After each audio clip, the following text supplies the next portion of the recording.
Okay, so this is all about defining your trig functions. Doesn't matter whether it's sine, cosine, tangent. Again, so if you've watched the videos, the sine of an angle is the length of the opposite side divided by the hypotenuse. The cosine of an angle is the length of the adjacent side divided by the length of the hypotenuse. And the tangent of an angle is the length of the opposite side divided by the length of the adjacent side. So in this picture here, you have angle. Now I'm actually going to call this one beta, so we can do this twice.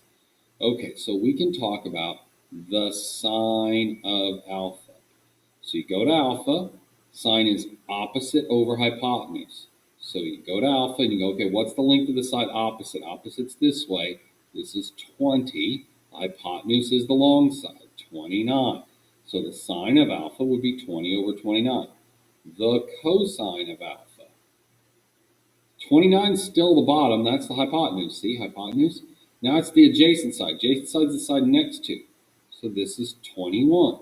And then lastly, the tangent of alpha. Well, tangent is opposite side over adjacent side. So opposite over adjacent.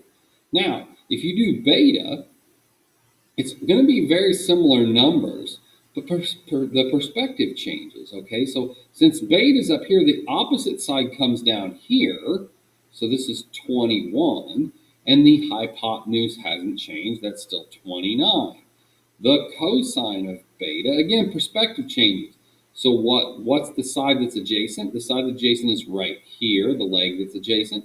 So that's 20 over 29. And then finally, the tangent of beta is, here's beta, so opposite is 21, adjacent is 20.